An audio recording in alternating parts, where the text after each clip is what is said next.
지난 2007년인데요. 6월 24일 새벽 시간이죠. 5시 57분경에 대한민국 광주에 있는 한 원룸에서 그 옥상에서 어떤 특이한 사건이 발생했어요. 당시에 이제 22살이었던 여대생이었는데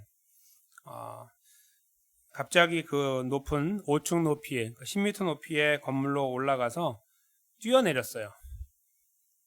그러니까 다른 말로 하면 자살을 하려고 이제 한 건데 그 경위를 살펴보니까 그 시점 바로 전에 자기 남자친구와 함께 이제 술을 마셨어요. 그러니까 아마 밤새도록 이야기를 아마 했던 것 같은데요. 근데 이제 그 대화의 끝에 이 남자친구가 헤어지자고 했대요. 네. 그래서 그 말을 듣고 격분해서 이 여학생이 이제 그 건물 옥상으로 올라간 거예요. 그리고 뭐 말릴 틈도 없이 뛰어내린 거죠. 나는 당신 없으면 못 살아. 이렇게 됐는가 봅니다. 그래서 뛰어내렸어요. 그러면 결과가 뭐죠? 죽어야죠. 10m 높이인데. 근데 이제 여기 사진을 보시면은 그때 그곳의 사진은 아니나 이렇게 생긴 거 혹시 보셨죠? 이제 비가 내릴 때 좀 막아주는 차안 같은 건데 영어로 캐노피라고도 하고 저게 이제 이렇게 거기에 있었어요. 이 여학생은 몰랐던 거예요. 그래서 점프를 했는데 뛰자마자 저게 탁 걸렸어요. 그래서 아둥바둥 하고 있어서 친구하고 그 옆에 있던 그 어떤 남자분이 도움을 줘서 구하게 된 거예요. 그러니까 이분은 이제 아주 큰 결심을 한 거예요. 난 죽어야겠다. 아주 이거는 아주 극단의 결심이기도 하고 그만큼 뭐 너무 섣부른 결심이라고 하기보다는 얼마나 힘들었으면 그럴까라는 생각도 할 수 있는 상황인데 그게 뜻대로 안 된 거예요. 이런 어떤 자기가 스스로 몸을 던지는 일 말고 누군가로부터 해를 당하는 경우도 저희가 어떤 누군가 상대방이 우리를 해하려고 했을 때도 우리들의 목숨을 빼앗으려고 하지만 빼앗지 못하는 경우를 많이 보죠. 그런 뉴스를 저희가 굉장히 많이 접해요. 뭐 총으로 쐈는데 심장을 비껴간다거나 10발을 쐈는데 다 심장을 비껴가서 결국은 살게 된 이런 경우를 보거나 아니면 탄알이 몸에 박혔는데 여전히 살아가는 이런 일을 보거나 그렇죠?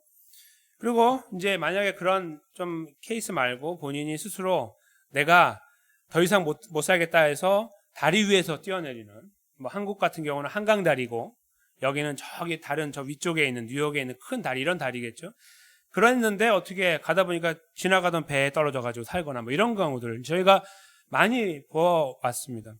또 제가 아는 어떤 분은 미국 생활을 오랫동안 하셨는데 갑자기 그 비즈니스가 무너지다시피 즉 이제 그 이 일반 그로서리에 있는 담배를 취급하셨는데 어느 날 도둑이 구멍을 뚫고 들어와서 담배를 다 가져가는 그래서 내가 죽어야겠다 그냥 당시에 10만 불이 넘는 액수였다 그러니까 지금으로 하면 더 많겠죠. 아주 오래전에.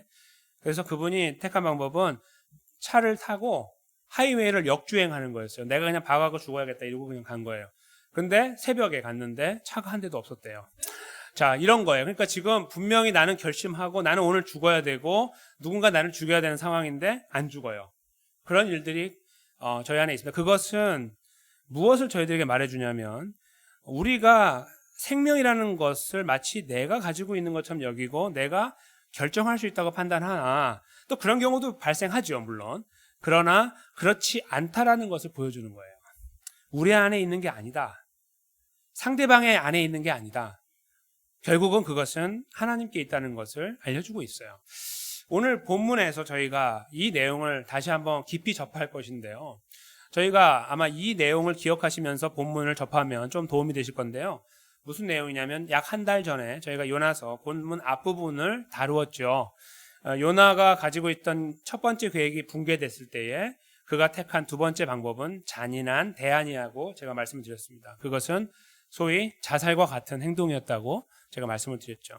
나를 던져주오라고 했으나 스스로는 너무나 뛰어내리고 싶은 저 안에 들어가서 내가 빨리 이 암울하고 힘들고 나를 좌절하게 만든 이 모든 것으로부터 이 모든 신경을 끊어버리고 싶은 그 답답함과 그 극도의 스트레스 그것을 가지고 있었던 요나를 만났습니다.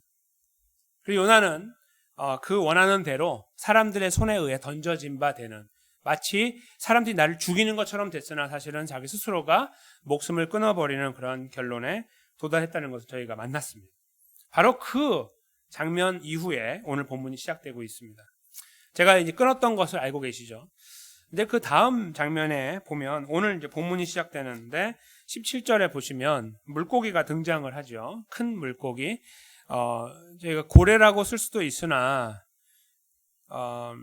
지금 하나님께서 그냥 큰 물고기라고 쓰신 것은 이유가 있다고 생각이 들어요. 뭐 고래라고 할 수도 있는데 적어도 있잖아요. 이제 물고기 안에 공간이 필요하잖아요. 그러니까 이제 보통 물고기가 갖고 있는 이 내장을 보면 어떤 생명체가 들어가서 살 수 없는 구조잖아요. 꽉 눌려가지고 이렇게 유착이 확 돼가지고 이게 틈이 없죠. 뭐 사람도 마찬가지겠지만 물고기 특별히 더 물속에서 그런 것들을 보면은 조금 다른 종류일 수 있다는 생각도 해봐요. 하나님께서 명명을 이렇게 큰 물고기라고 하신 것은 이유가 있지 않을까 생각은 드는데요. 일단 큰 물고기가 준비가 됐어요. 근데 이것은 요나가 뛰어내리기로 마음을 정하니까 준비하셨다고 생각하지 않아요. 모든 것을 아시는 하나님은 이미 준비하셨다고 저는 믿고요.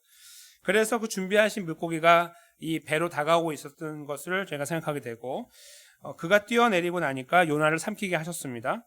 그리고 요나는 그 뱃속에 3일 동안 있었다고 17절이 기록하고 있습니다. 이제 그 다음으로 이어져서 계속 같은 본문에 요나는 그 뱃속에서 하나님께 기도를 했다. 이제 이렇게 내용을 적고 있습니다. 저희가 여기까지 보면 하나님께서 이렇게 물고기를 준비해서 배가 이렇게 있는데 막 지금 요나가 뛰어내릴 준비를 하고 있을 때 이렇게 입을 쫙 벌리는 물고기가 있을 것으로 예상을 하죠. 근데 그렇게 되면은 다음 뒤에 나와 있는 내용이 맞지가 않아요. 무슨 말씀이냐면 뒤에 이어지는 내용을 보면 이 요나가 물을 경험했어요. 물. 그 차가운 물, 자기 몸을 휘감는 거. 거기에서 자기가 숨도 못 쉬고 이제 이렇게 죽는구나 하는 그 모든 과정을 경험했어요. 그걸 쓰고 있거든요. 그래서 저희가 예상하건대, 그러니까 저희가 다시 이해하건대 보면 이 물고기를 입을 벌리고 준비하신 게 아니라 빠져서 죽음의 어떤 그런 시간들을 경험한 다음에 하나님께서 그를 삼키게 하셨을 가능성이 많아요.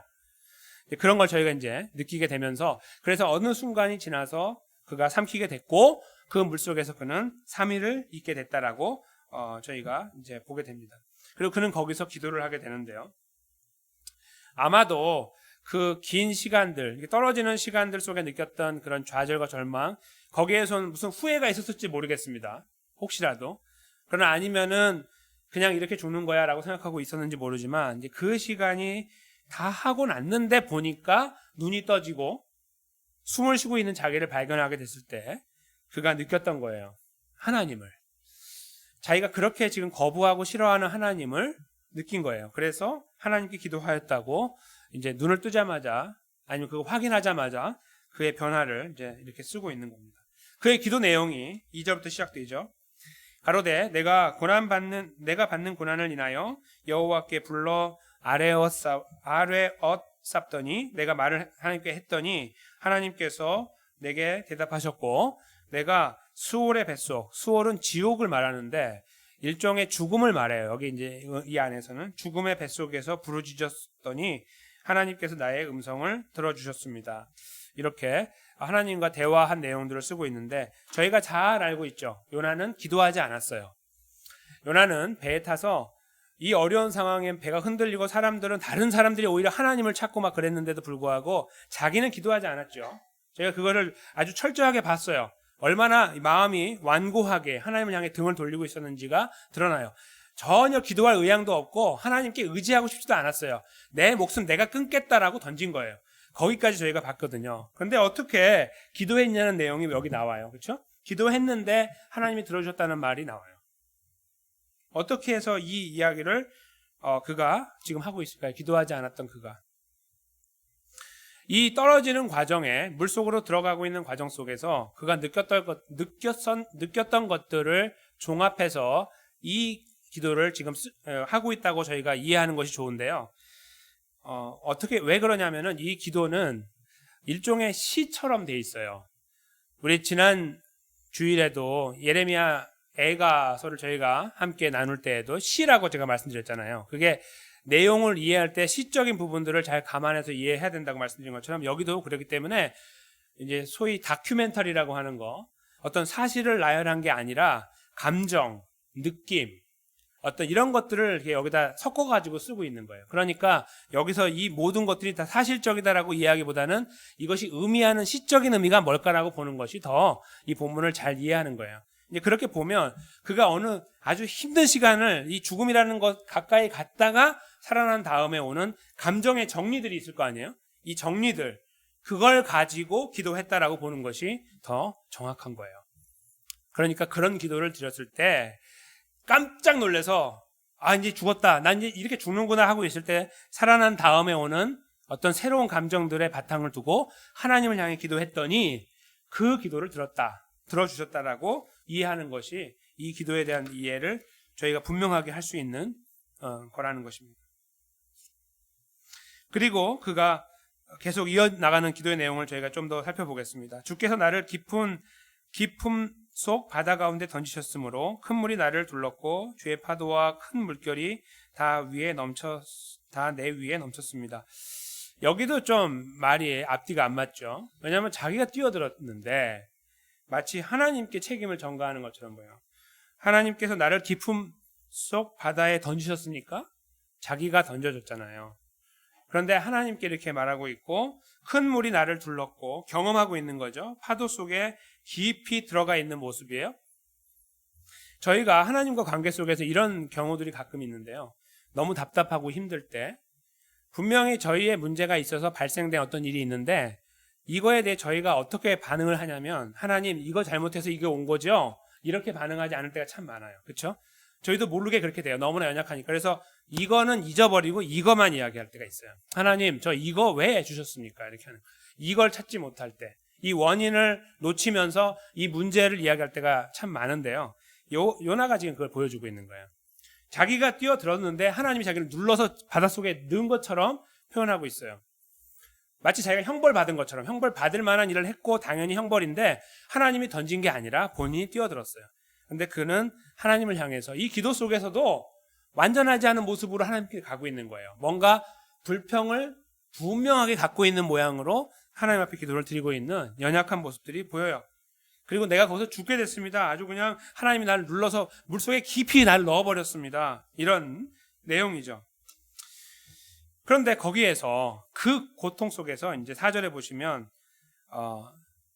요나가 그동안 하지 않았던 행동 한 가지가 나오는데 내가 말하기를 내가 주의 목전에서 쫓겨났을지라도 다시 주의 성전을 바라보겠습니다. 이렇게 본인이 기도한 거예요. 그렇게 고백한 거예요. 외친 거예요. 여기서 말하고 있는 이렇게 바라보겠다, 다시 바라보겠다 하는 이 말은 회개, 저희가 쓰는 회개라는 거 아시죠? 죄를 고백하는 거. 이거하고 같은 유의 말이에요. 그러니까 회개한다라고 말하고 있지 않지만 그가 하나님께 등을 돌렸거든요. 이렇게 등을 돌려서 하나님을 보지 않고 뛰어들었는데 지금 이 상황 속에 자기가 살아난 걸 알고 그걸 알고 나서 하나님의 살아계심을 알고 하나님께로 등을 돌리겠다라는 그런 표현이에요. 이거 다른 말로 하면 하나님 저 잘못했습니다. 이거를 조금 시적으로 완곡하게 쓴 거예요. 아주 분명하게 쓰지 않고. 이런 것들이 말해주고 있는 것은 뭐냐면 요나가 가지고 있는 이 완고한 고집을 보여주고 있는 거예요. 저희가 요나를 더 읽어나가시면 아주 충격을 많이 받으실 겁니다. 요나를 읽어나가시다 보면. 근데 여기에 이것도 하나의 그 사실 중에 하나예요. 너무 완고해요. 완고해서 하나님 잘못했어요. 이 한마디가 어려워요. 이 한마디가. 그래서 제가 돌리겠습니다. 주님께로. 이렇게 표현해요. 근데 이거를 저희가 회개했다고 보는 것이 옳아요. 좀 완곡하게 쓴 거죠. 제가 떠났으나 다시 주님께로 돌아가겠습니다. 주님을 향해 가겠습니다. 이런 표현을 남기고 있어요. 그 다음에 5절하고 6절은 이렇게 모아서 이해해야 되는데요. 이제 물이 나를 둘렀으되 영혼까지 하였고 기품이 나를 애웠고 바다 풀이 내 머리를 쌌습니다. 바닷물과 기품과 해초들이 자기를 감싸는 모양이에요. 이렇게 그림처럼 보이죠. 감싸고 있는 거, 막 감싸 있는 거예요. 그런데 그거에 더해서 6절 앞부분을 보세요. 내가 산의 뿌리까지 내려갔사오며 땅이 그 빗장으로 나를 오랫도록 막았사오나. 여기까지예요. 그러니까 이게 무슨 의미냐면 저희가 쓰지 않는 표현이에요. 그렇죠? 시적인 표현은 맞는데 되게 특이한 표현이에요. 그래서 이거를 저희가 분석하려면 당시에 갖고 있던 세계관, 이 요나가 살았던 세계 속에서의 세계 지도 같은 거 있잖아요. 그걸 생각해 보셔야 돼요. 그들 머릿속에 있던 세계 지도, 그 세계 그림은 뭐냐면 네모나게 생겼는데 위에서 떨어지잖아요. 그러면 바닥으로 가요. 이렇게 쭉 내려가서 바닥을 딱 치면 바닥으로 뚫고 나가게 되잖아요. 만약에 뚫고 나가면 이게 죽음이에요. 그 세계관 속에. 그래서 바다에 들어가면은 그냥 거기서 익사하는 게 아니고 쭉 내려가서 바닥을 치고 나서 뚫고 들어가면 이게 죽는 거라고요. 여기를 나가버리는 순간, 이 세계를 나가버리는 순간 그게 죽음이에요. 그런 이해를 갖고 있었어요. 그러니까 그렇게 볼 때 보면 지금 여기 산의 뿌리까지 내려갔죠. 산이 이렇게 산 뿌리가 이제 그 아래 다 이렇게 있거든요. 이 땅에 제일 바닥이 뿌리가 다 있는 거예요. 거기 이제 바닥 끝에 이렇게 있는데 그걸 땅이라고 말해요. 저 6절 앞부분에 땅이. 근데 거기에 빗장이 있어요. 이렇게 걸쇠가 있는데 그걸 뚫고 내려가면 이게 딱 잠겨서 다시는 올라오지 못해요.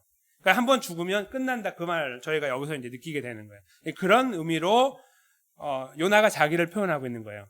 즉 제가 죽기로 결심했고 뛰어들었고 저는 쭉 내려가서 바다 밑까지 갔고 해초가 나를 감싸고 나는 숨을 쉬지 못하고 이제 그 흐름 속에서 차가워지는 내 몸과 숨 쉬지 못하는 나는 이제 죽었음을 감지하고 있었다. 이렇게 하는 내용들이 이렇게 표현되고 있는 거예요. 심지어 자기를 어디까지 간 거로 생각하냐면 그 죽음으로까지 들어간 것으로 생각해요. 근데 이것은 그가 죽었다라고 표현하기보다는 그 정도의 극한 순간까지 그가 내려갔음을 표현하고 있는 거예요. 그가 느꼈던 것들을 이렇게 시적으로 쓰고 있다라고 저희가 해석해 볼 수 있습니다. 근데 그 상황 속에서 6절 뒷부분이죠. 그러나 나의 하나님 여호와여 주께서 내 생명을 그 구덩이에서 건져 주셨습니다. 즉 그 빗장을 부시고 나를 다시 꺼내서 이 위로 이 물고기 뱃속으로 나를 넣어 주셨습니다라고 쓰고 있는 거예요.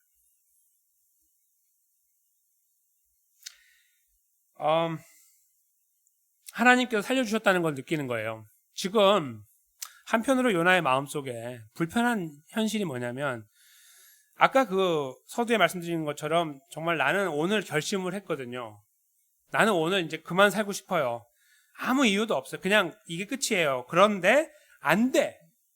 지금 요나가 지금 그 상황이거든요. 뛰어내렸고 거기까지 갔는데 다시 꺼내신 하나님의 이 능력 때문에 물고기 뱃속에 집어넣어서 지금 자기가 숨을 쉬고 있는 거예요. 그러니까 자기 플랜이 어떻게 된 거예요? 또 망가진 거예요. 이게 자기가 갖고 있던 잔인한 플랜이 잔인한 대안인데 이거조차도 하나님께서 뭉개버리신 거예요. 그러니까 다 잃어버려도 하나님이 나하고 관계가 없고 내가 삐졌습니다. 하나님 나 이제 돌아서겠습니다라고 하고 내가 하나님하고 관계가 없어서 내가 혼자 할 수 있는 유일한 것은 내 목숨이라고 생각했어요. 내 목숨. 하나님도 터치하지 못하는. 그래 하나님 나도 이걸로 응수하겠습니다. 하나님 하고 자기가 던졌는데 이게 안 되는 거예요. 그게 안 돼요. 그리고 하나님은 그를 심지어는 마치 죽음의 그 마지막 순간까지 간 그를 붙잡아가지고 끌어올려가지고 어디를 감히 네가 죽어 아니야 라고 하면서 그를 다시 회생시켜 주시는 역사를 경험한 거예요. 감사가 있을까요? 많은 저 신문 기사들을 보면 감사한 분들도 있도록 계세요. 이제 막 갑자기 뛰어내리는 어떤 이런 일들을 막거나 아까 저런 케이스 같은 경우나 뭔가 그렇게 됐을 때 하지만 어떤 분들은 그것 때문에 더 힘들고 더 우울하고 더 좌절하는 경우도 있습니다. 그리고 그 나를 건져준 사람을 원망하는 수도 있어요. 그런 것들을 아마 주변에서 보셨거나 아니면 신문 기사 같은데 보셨을 거라고 생각합니다. 요나의 감정은 지금 두 가지가 섞여 있을 거라고 지금 생각을 해요. 하나님을 찾은 것을 보면 하나님이 두렵기도 하고 하나님이 자기를 놓지 않는다는 확신 때문에 감사함이 있어서 돌아서겠다고 했는지도 모르나 마음속 한 구석에는 하나님 제발 저를 좀 놔주십시오. 나 이제 그만 끊겠습니다. 저 이제 그만하고 싶습니다라고 하는 그 마음이 여전히 남아있을 수 있다는 거예요.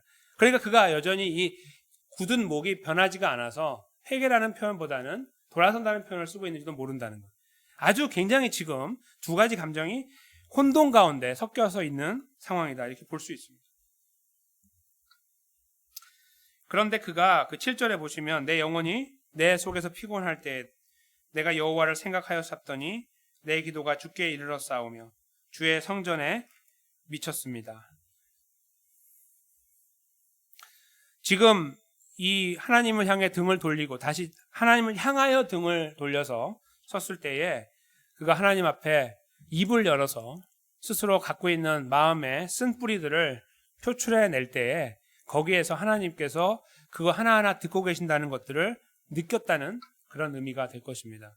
그러니까 어떤 의미에서 등을 돌려서 하나님을 향한 다음에 이 복잡한 감정 속에서 하나님 앞에 이 모든 것들을 다 끄집어내서 던져놓고 나니까 거기 하나님께로부터 오는 위로, 격려, 평안 이런 것들을 조금씩 느끼기 시작했을 가능성을 보여주고 있는 겁니다. 그러니까 하나님을 향해 무릎 꿇었을 때에 놓지 않고 끝까지 책임지시는 하나님을 경험한 건데 그것이 자기에겐 불편한 현실로 다가왔으나 그러나 이 시간과 함께 기도하는 시간 속에서 하나님 역사하심들을 경험하는 가운데 그가 조금씩 하나님을 향해서 감사한 마음으로 바뀌어 나갔을 거라는 겁니다. 한 가지 불편한 고백이 8절에 기록되어 있어요. 요나가 나는 이런 사람하고 달라요 라고 하는 내용을 하나 쓰고 있어요. 이런 생각들이 날지 모르겠어요. 이런 상황 속에서. 그런데 이 분은 이렇게 말해요. 무릇 거짓되고 헛된 것을 숭상하는 자는 자기에게 베푸신 은혜를 버렸습니다. 모르겠습니다. 니느웨에 사는 사람들을 말하는 건지도 모르겠어요. 실은 자기가 정말 싫어하는 사람들. 근데 그 사람들을 이야기하기를 거짓된 헛된 거, 우상을 말하는데 헛된 우상을 숭배하는 자들은 하나님께서 베푸시는 은혜를 버렸다 이런 의미라고 저희가 이해한다면 자기는요. 그런데 요나는 여기서 어떻게 하고 있냐면 자기가 아니라고 이야기해요. 9절에 보면 그렇지만 저는 이렇게 말해요. 버렸사오나 그들은 그렇게 했으나 저는 감사하는 목소리로 주께 제사를 드리며 나의 서원을 주께 갚겠습니다. 이 제사라는 단어가 나왔으니까 저희가 다시 한번 옛날 기억을 하시면 선원들이 배에 있던 사람들이 요나를 던진 다음에 하나님과 관계를 맺었던 것을 기억하시죠? 제사를 드렸다. 제사라는 것은 지금 요나가 하지 못하는 것은 뱃속에 있기 때문이기도 하지만 굉장히 복잡하다고 알고 있습니다. 동물을 잡아서 죽여야 되고 태워야 되기 때문에 여러 가지 도구가 필요하고 환경이 준비가 돼야 돼요. 그냥 내가 제사를 드립니다. 이런 거는 아무것도 아니에요. 제사가 아니에요. 그래서 실제적으로 그 배 위에서 그들이 동물을 잡아서 제사를 드렸을 것으로 이해하는 것이 옳아요. 그러니까 지금 그 제사에 원래는 요나도 함께 동참해서 아이고 내가 이런 문제를 일으켰으니까 같이 제사를 드리고 용서를 구한 다음에 내가 뛰어들어야지 이렇게 한 게 아니라 하건 말건 자기는 뛰어들고 거기 남았던 사람들이 오히려 하나님의 은혜로 하나님을 알아보고 하나님 앞에 제사를 드리는 하나님 백성의 걸음을 걷는 역사가 거기에 벌어졌었어요. 구원의 역사, 그렇죠? 비로소 요나가 이 어려운 시간을 끝나고 나서 뱃속에 있을 때에 하는 말이 제가 하나님께 제사를 드리겠습니다. 하나님께 이제 하나님을 인정하고 고백하고 제가 하나님의 원하셨던 그 걸음을 다시 걸어가는 그런 노력을 하겠습니다라는 취지의 표현일 겁니다. 그리고 하나님하고 약속한 것을 지키도록 노력하겠습니다. 지키겠습니다라고 서원에 대한 이야기도 하죠. 서원이라는 것은 무엇일까요? 요나가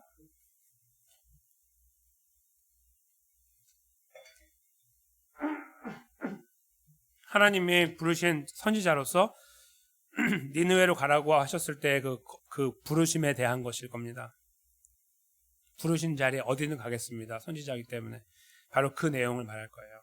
그 그리로 내가 가겠습니다 하는 바로 그 서원, 바로 그것을 주께 갚겠나이다. 즉 이제 하나님 제가 가겠습니다. 어떤 이런 의미로 저희가 이해할 수 있을 것입니다. 그러면서 하는 말을 보십시오. 지금까지 제가 잘못 알고 제가 지켜왔던 저의 아집, 거기에서 나온 생각 그리고 행동, 그것은 구원은 내 손에 있는 줄 알았습니다. 다른 말로 하면 생명은 내 손에 있는 줄 알았습니다. 적어도 내 생명은 내 손에 있는 줄 알았고 조금 더 확장하면 저기 니느웨 사람들의 생명도 내 손에 있는 줄 알았습니다. 이걸 내가 가서 말을 해야 사니까, 그렇죠? 내가 가서 하나님 말씀을 전해야 그들이 살건 말건 할 거 아니에요. 그래 키가 누구한테 있는 줄 알았어요? 자기한테 있는 줄 알았어요. 그러니까 자기는 그거는 이미 버렸고 자기 거조차도 다 턴 오프 시키려고 한 거예요. 근데 안 됐어요. 그리고 이런 과정을 지나면서 이 고백의 끝자락에서 하는 말은 구원은 여호와께로, 생명은 하나님의 손에 있습니다를 9절 마지막 부분에서 고백하고 있는 거예요. 하나님이 과정 이후에 요나를 육지에 토하는 이 일을 이루셨습니다. 요나가 회개를 잘 했기 때문이 아닙니다. 요나가 정말 가슴을 치면서 내가 이런 죽을 죄인이었는데 살려주셔서 감사합니다, 나 정말 회개합니다를 했기 때문에 하나님이 어여삐 보셔서 살려주신 것이 아니에요. 이 과정을 잘 저희가 들여다보면서 이해하는 것은 하나님의 무조건적인 은혜예요. 요나는 이 목이 곧아서 절대 돌지 않았는데 하나님께서 그를 돌려주셨어요. 물고기 준비하고 이 어떤 어려운 과정들을 다 지나게 한 다음에 그가 알게 한 거예요. 그래서 그의 입으로 고백하게 한 거예요. 그러니까 이 고백 속에 나와 있는, 이 과정 속에 나와 있는 것은요, 요나를 어여삐 보셔서 그를 토해내게 했다라고 하는 것이 아니라 하나님은 하나님의 큰 계획에, 구원이라는 큰 계획 속에 요나를 사용하기 원하셨기 때문이고, 그를 불쌍히 여기셨기 때문이고, 그를 끝까지 품기를 결정하셨기 때문이라는 거예요. 그가 어떤 모양이든 간에 지금도 더 완전한 모습은 아니나 그가 움찔움찔하면서 돌아서려고 하는 이런 상황들을 보면서 그냥 그거 관계없이 그를 끄집어낸 거예요. 하나님의 그 역사를 보여주고 있는 것입니다. 요나서에서 찾을 수 있는 중요한 주제가 바로 구원은 여호와께로이거든요. 그래서 배 위에 있던 이방 사람들이 다 구원받았잖아요. 하나님 앞에 예배하는 자가 됐거든. 변화가 됐어요. 구원은 여호와께로. 여호와께 속했다는 말이에요. 정확한 말. 구원은 여호와께 속했기 때문이에요. 그거를 잘 보지 못했죠. 뛰어내렸기 때문에. 그런데 이 시간 속에서 그가 느낀 거예요. 내 생명도 내가 컨트롤할 수 없고 결국은 하나님께서 하시고, 저 니느웨에 있는 사람들을 향한 하나님의 계획도 내가 컨트롤할 수 없구나, 내가 안 간다고 안 되는 것이 아니구나를 느끼게 된 거죠. 삼일천하라는 단어를 저희가 알고 있습니다. 삼일천하라는 단어는 보통 이제 정치적인 용어로 많이 사용하는데, 갑신정변이라고 저희가 한국 역사에 알고 계시죠. 3일 만에 이제 끝났거든요. 그러니까 잘 될 줄 알았는데 갑작스럽게 잡았던 정권을 놓치게 되는 일이 벌어졌잖아요. 근데 그런 일은 한국에만 있는 게 아니라 미국에도 있고 많아요. 근데 그걸 영어 표현으로 보면은 flash in the pan이라고 쓴다고 그래요. 근데 뭐냐면은 내가 뭔가를 잡은 줄 알았는데 아무것도 아닌 거예요. 그러니까 가지고 있는 줄 알았는데 아닌 거. 그거를 삼일천하라고 말합니다. 마침 저희가 오늘 보는 내용 속에 요나가 3일 동안 뱃속에 있었어요. 그렇죠? 3일. 근데 이 3일 동안 세상이 바뀌어요. 요나의 세상이. 어떻게 바뀌었죠? 내가 주인인 줄 알았던 거예요. 내가 주인인 줄 알았던 이 삶이 하나님이 주인이라는 것으로 바뀌어지게 돼요. 3일 천하가 일어난 거예요.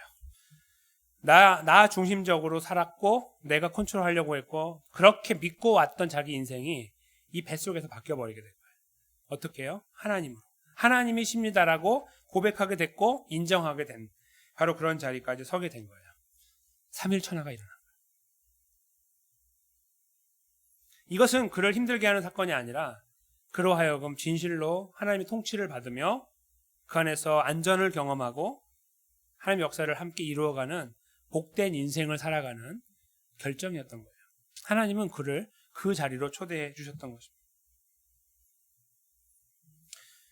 예수님께서 십자가에 돌아가시기 전에 많은 말씀들을 하시는 중 특별히 유대 지도자들이 예수님께 이렇게 반문을 했어요. 당신이 진짜 메시아면 사인을 좀 보여달라. 사인.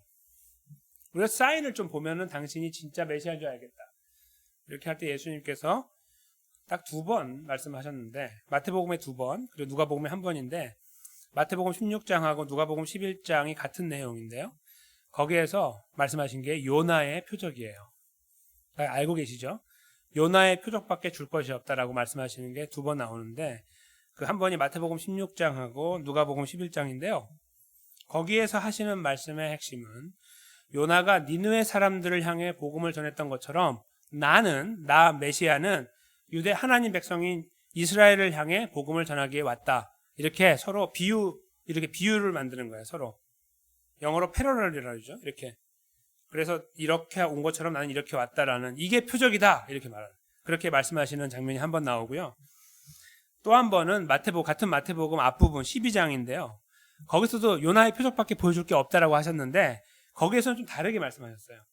요나가 물고기 뱃속에 3일 있었던 것처럼 인자도 땅속에 3일 있을 것이다. 이렇게 말씀하셨죠.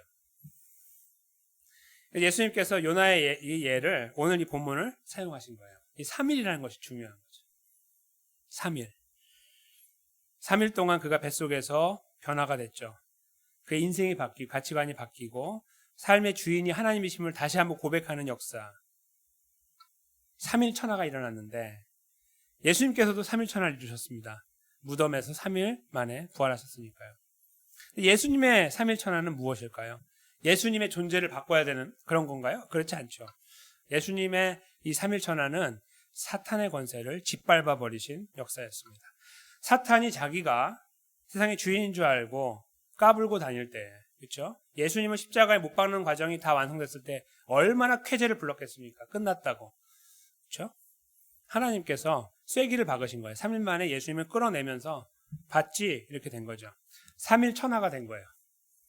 3일 동안 예수님은 무너진 줄 알았고 다 끝난 줄 알았고 제자들은 다 도망가 버렸고 끝난 역사였죠. 하나님은 그 3일을 그대로 넘기지 않으셨습니다. 요나를 통해 보여주셨던 하나님의 이 생명의 역사가 예수 그리스도 안에 완성되어지고 일어나서 예수님의 부활을 통해 하나님 백성들의 구원이 완료되게 됩니다. 그것이 예수님이 이루신 3일 천하예요. 조금 다르죠. 그러나 이 3일 천하가 있기 때문에 저희가 여기 있습니다. 예수님의 3일 천하가 있기 때문에 저희는 여기에서 하나님을 예배하는, 마음껏 예배하는 자가 되었습니다.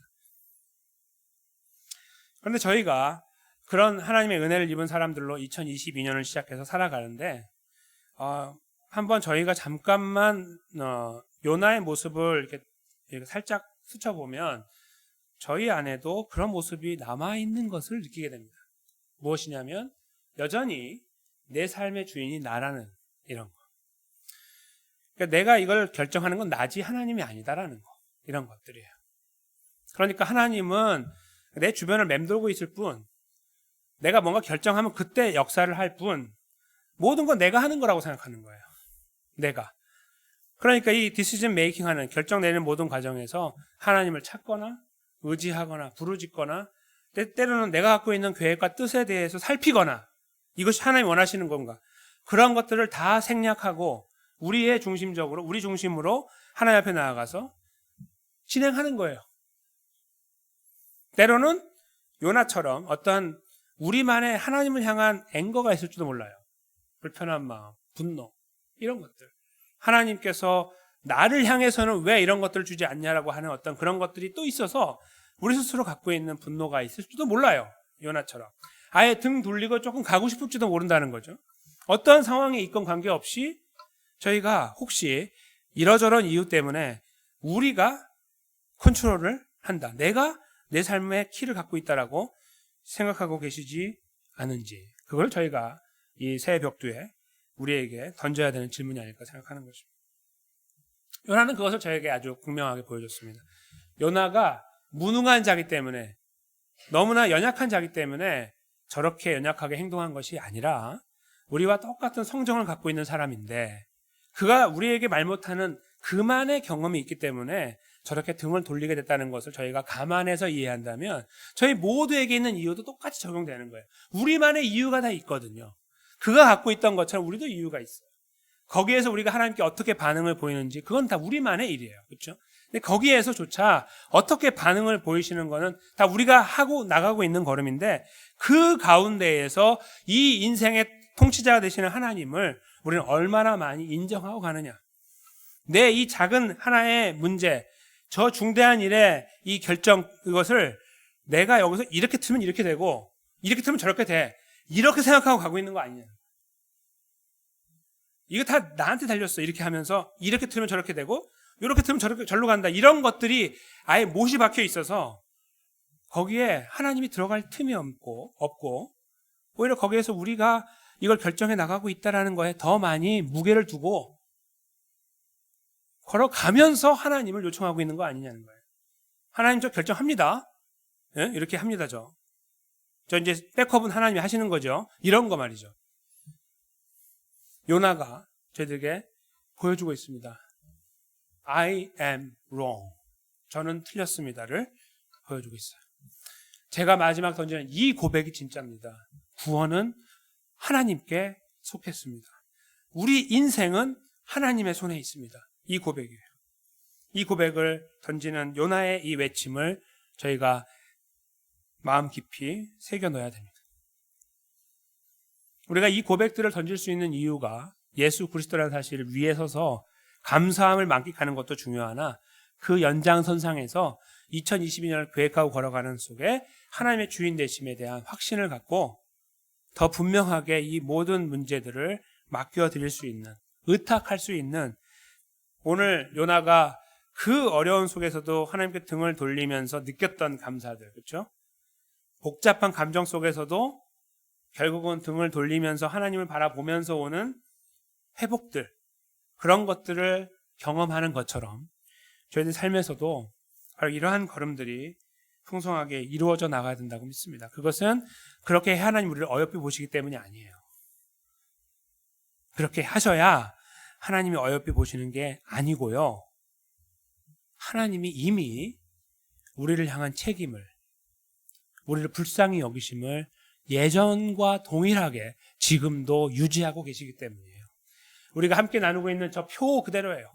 저 소망은 두 단어를 응집하고 있죠. 응축하고 있어요. 하나는 하나님의 책임지심, 또한 하나는 하나님의 불쌍히 여기심이라고 말씀드렸죠. 그것이 우리의 소망인데 그것을 저희가 매일 경험하는 거예요. 삶에 어떻게 튀어나갈까, 점프해 나갈까, 저리로 갈까, 이제 되는 것 같아, 그런 것들이 아니고 눈만 뜨면 복잡한 일들이 계속 몰려오는데 거기서 저희는 우리 하나님, 나의 하나님의 책임지심이 영원하다는 것, 나를 책임지심이 영원하다는 것을 기억하는 거예요. 오늘 이렇게 복잡한 삶을 시작하는 나의 삶을 끝까지 붙잡고 계시는 그 책임지심이 영원하다는 것을 기억하는 거예요. 그리고 여전히 나는 실패하고 넘어지고 또 다시 하나님 향해 등을 돌릴 수도 있으나 여전히 나를 불쌍히 여기시고 그 고통의 자리, 고난의 자리, 아픔의 자리, 이 외침의 자리 속에 오셔서 거기에 귀를 기울이시며 우리를 품으시고 그 걸음을 함께 동행하시는 하나님의 불쌍히 여기심, 이것을 기억할 때 저희가 하루를 살아갈 힘, 1년을 버틸 수 있는 힘, 이 복잡한 상황들 속에서도 내가 오늘 일어나서 샤워를 하고 하루를 시작할 수 있는 힘을 얻게 된다는 거예요. 저는 사랑하는 성도님께서 오늘 이 말씀 위에 서서 3일 천하를 이루어 가시면 좋겠습니다. 즉 나의 주인됨을 내려놓고 그걸 버려버리고 절대로 아닙니다, 저인 줄 알았는데 아닙니다를 매일매일 고백하면서 하나님의 주인 되심만을 고백하면서 그 주인 되신 하나님이 가지고 계신 나를 향한 책임과 나를 불쌍히 여기심에 우리의 모든 것을 걸고 나의 잘함과 못함 때문에 하나님 더 주세요, 덜 주세요가 아니라 그 하나님의 위대하심 앞에서 나를 여전히 품으시고 나의 모든 필요들 가운데 함께 하시고 나를 인도해 나가시는 그 진실하심을 발견하고 그것을 인정하고 발견해 나가고 경험해 나가고 누려나가는 바로 그런 자리에 사랑하는 성도들과 제가 아주 힘있게 세워지기를 주님의 이름으로 간절히 축원합니다. 오늘 이 말씀을 저희가 읽으면서 하나님의 위대하심을 마무리하도록 하겠습니다. 이사야 55장 8절과 9절 말씀인데 위대하신 하나님이 여기에 분명하게 드러납니다. 이 하나님을 저희가 한번 느껴볼까요? 8절과 9절을 한 목소리로 합독하도록 하겠습니다. 여호와의 말씀에 내 생각은 너희 생각과 다르며 내 길은 너희 길과 달라서 하늘이 땅보다 높음같이 내 길은 너희 길보다 높으며 내 생각은 너희 생각보다 높으니라. 아멘. 예, 우리가 담아내지 못한 하나님, 그러나 그 위대하심이 우리를 예수 그리스도 안에서 구원하셨고 오늘도 품고 계시며 영원히 이 걸음의 끝자락까지 우리를 안전하게 인도해 나가실 그 하나님의 신실하심이 이 말씀 속에 묻어 있습니다. 담아낼 수 없는, 이해할 수 없고 담아낼 수 없는 하나님의 위대하심을 이 말씀 속에 다시 한번 느낍니다. 우리 삶의 모든 무게를, 그러므로 이 위대하신 하나님의 손에 더 진지하고 겸손하게 의탁하게 될 줄로 믿습니다. 그 자리에 함께 믿음으로 기도로 세워지게 되시는 귀한 하나님 백성들, 예수 그리스도 안에서 함께 세워지는 하나님 백성들 되시기를 주님의 이름으로 다시 한번 간절히 축원합니다.